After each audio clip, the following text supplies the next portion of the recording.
Boa tarde a todos. Hoje, na nossa reunião do PNAR, nós vamos ter a discussão de um artigo que vai ser apresentado pela doutora Gabriela, com orientação da professora Eura. Então, Gabi, pode começar a sua apresentação. Boa tarde, meu nome é Gabriela, sou residente na ginecologia e obstetrícia do HC e, sob a orientação da professora Eura, vou apresentar a discussão do artigo Prurido na gravidez.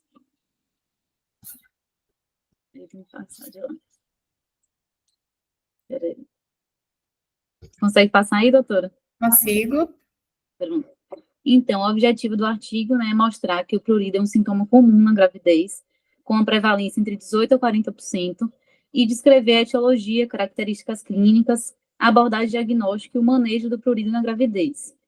Esse artigo é uma revisão de literatura publicada no Jornal de Obstetrícia e Ginecologia da Índia, em fevereiro desse ano, de 2024. E aí, de acordo com as etiologias, eu retirei essa tabela do artigo, que ele coloca as etiologias do prurido na gravidez.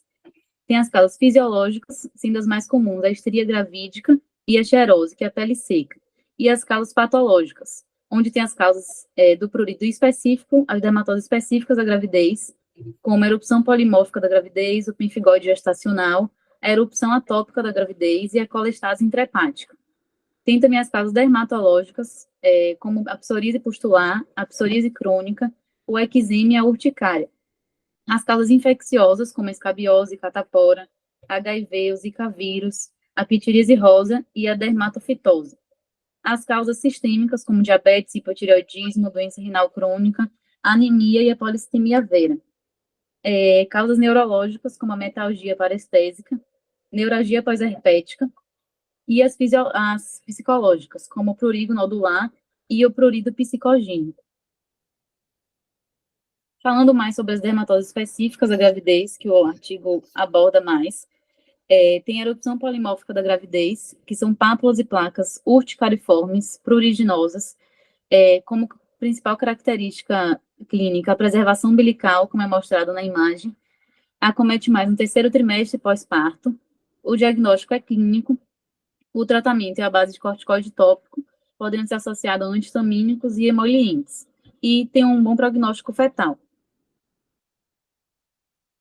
O pemphigoide gestacional, que é uma doença bolhosa autoimune rara, também como mostra aí na imagem, também acomete o terceiro trimestre pós-parto. Como diagnóstico, ele coloca, né, como padrão ouro a imunofluorescência direta. O tratamento também é feito com corticoide tópico, associado a antihistamínico, e nesse caso já tem risco para o feto. Tem o risco de trabalho de parto pré-termo, restrição de crescimento intrauterino e até um pemphigoide neonatal. A colestase intrahepática, que está associada ao prurido em abdômen, palma das mãos e planta dos pés, e geralmente não tem erupção cutânea, podendo também surgir icterícia de 2 a 4 semanas após o surgimento do prurido. Acomete mais o segundo e terceiro trimestre. O diagnóstico é clínico, podendo ser usado também em dosagem de ácidos biliares, e o tratamento é com ácido ursodesoxicólico, que é o Sacol, que ele coloca como dose de 13 a 15 miligramas quilo, dividido em doses de 3 a 4 vezes ao dia, né? Tem também o risco fetal, com risco de trabalho de parto pré-termo, até uma morte neonatal. Então, ele coloca, né, que é importante a vigilância fetal e considerar o parto de 36 a 37 semanas. E a erupção atópica, que é a causa mais comum que ele coloca, como a que acomete até 50% das gestantes, está muito associada a gestantes que já têm quadro de antecedente de atopia, é mais acometido no início da gestação, com predomínio em troncos e membros. O tratamento principal é com hidratante corporal, pode ser associado ao antihistamínico e, em últimos casos, corticoide tópico ou sistêmico. E não tem relação com um ruim prognóstico fetal também. Falando dos resultados na discussão do artigo, as recomendações de tratamento do prurido foram resumidas de acordo com as categorias de risco de gravidez da FDA, que eu vou colocar uma tabela no próximo slide, em que ele conclui, né, que a loratadina, cetirizina, levocetirizina, desloratadina e fexofenadina podem ser considerados para uso durante a gravidez. Já durante a lactação, são recomendados também antihistamínicos de segunda geração, mas não tem ainda uma categoria específica e as diretrizes ainda estão em processo de adoção. Aí essa tabela eu também tirei do artigo, que é sobre o tratamento recomendado desse prurido na gravidez que ele coloca. Aí ele coloca, né, como da terapia tópica. A maioria das medicações são consideradas categoria B, exceto o tacrolimus, que é imunossupressor, que ele coloca como categoria C, já que tem risco de prematuridade. Dos antihistamínicos, também a maioria é categoria B, só a cetirizina que ele coloca como categoria C. Dos imunossupressores, a prednisolona, que é uma categoria D, ou categoria C, que ele coloca risco de pré-eclâmpsia, diabetes estacional, ruptura prematura de membranas. A ciclosporina, ele também coloca como categoria C, ele coloca que tem um risco de baixo peso fetal e risco de trabalho de parto prematuro. E a azatioprina, que ele considera que não deve ser usada, porque é uma categoria D, com riscos até de cardiopatias fetais. Dos imunobiológicos, o mais recomendado que ele coloca é a categoria B, é o omalizumab. Da fototerapia, ele coloca também a categoria B, e imunoglobulina intravenosa, categoria C.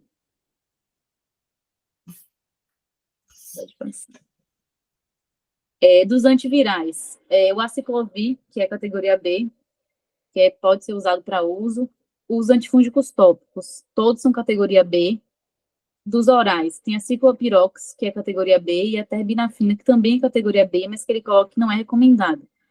Dos antiparasitológicos tópicos, que tem a permetrina, que é usado na escabiose, também categoria B. O Dapsone, que ele coloca como categoria B, C, e os antibióticos tópicos, que são categoria B, sendo de maior preferência o ácido fusídico. Esse fluxograma não foi do artigo, mas está sintetizando bem as causas, né, das dermatoses pruriginosas da gravidez, em que tem as 100 lesões cutâneas, onde tem a específica da gravidez, que é a colestase intrahepática, e as não específicas, e as com lesões cutâneas, que podem ser também as específicas, que foram essas que eu mais falei, que tem aquelas de início precoce, com predomínio em troncos e membros, que é a erupção atópica, e as de início tardio, em que tem a erupção polimórfica da gravidez e o pemphigoide, sendo como principal diferença entre elas que a erupção não acomete a região umbilical. E as causas não específicas, que podem ser inflamatórias, como a pitirise rosa, o eczema de contato, eczema descidrópico, psoríase e urticária. As infecciosas, que podem ser causadas por vírus, bactérias, fungos, a escabiose e picadas de inseto, e as outras causas, que são aquelas principalmente sistêmicas. Então, no artigo, o autor conclui, né, que é essencial a identificação e tratamento precoce do prurido, já que o manejo adequado e encaminhamento para as especialidades específicas melhora a qualidade de vida dessa gestante e reduz os riscos materno-fetal, já que a gente tem riscos também para o feto. Né? E é basicamente isso, o artigo é pequenininho. Obrigado, Gabriela. Pode parar aí, Eura. É só clicar aí na setinha, isso. Realmente é um assunto complexo, né, que a gente lida com ele assim, com muita frequência e é difícil da gente abordar, né? A gente fica meio perdido para que lado que vai. Se vai para o tratamento da lesão de pele, né, quando presente, ou se pensa em alguma outra causa. Eu vou deixar a professora Eura fazer os comentários dela primeiro. Pode falar aí. Tá bom, eu cumprimento a Gabriela, que sintetizou bem, foi ela quem escolheu o artigo, né, Gabi? Eu mandei os 4 artigos para ela, diabetes, e outros mais, e esse artigo. E foi bom ela ter escolhido, porque normalmente não é algo que a gente lê, é muito frequente, né? Pelo menos assim, uma vez por semana a gente tem isso no ambulatório, né? Então, e a gente, às vezes, como o professor Mário falou, a gente fica meio perdido, né? Mas é importante também reforçar esses cuidados gerais, né, que a gestante deve ter, né? Evitar tomar banho muito quente, né? Evitar passar sabão nessas áreas, assim, que já estão acometidas, né? Passar sabão só nas áreas mais, assim, axila, pés, genitais, banho mais morninho. Então, hidratar bastante o corpo, pode usar um emoliente também, como eles colocam aí no artigo, né? A glicerina. Para tudo, né, eles colocam. É bem importante mesmo para não restaurar esse manto lipídico, né? E as gestantes fazem exatamente o contrário, né? Banho quente com muito sabonete Então, só tende a piorar a situação. A pele vai ficando mais ressecada, vai dando prurido e vai gerando esse ciclo aí. Então, é importante a gente reforçar essas medidas gerais que são para todos, né? Eu não sei o que vocês acham do uso da loratadina. A Gabriela estava me contando que os residentes tiveram uma aula esses dias, né, com a Lulude, e que o professor Henrique é contrário ao uso da loratadina. Eu acho assim, a loratadina a gente usa como último recurso, né? Eu acho que a gente deve iniciar com essas abordagens, que são as abordagens que a Lulude gosta mesmo, essa de suspender o banho quente, né, ou diminuir a temperatura do banho, hidratar bastante, que muitas vezes é só a distensão da pele mesmo, né, que está sendo responsável pelo aquele prurido. Agora, caso a gente já tenha feito tudo isso e continue sem melhorar, a paciente está muito incomodada e não há suspeita de colestase, né? Porque quando há suspeita de colestase, a gente tem que ir para o outro lado, tem que ir para o lado do Ursacol. Mas quando não há, eu de vez em quando eu uso. Eu não vou te falar que é frequente, não, mas eu acho que assim, como um recurso para dar um alívio para o paciente, eu uso. Não sei se o resto do pessoal quer opinar aí sobre o que eles fazem. Já que Débora, que tem mais experiência aí com essas gestantes. Carlos Senra tá aí também, ó.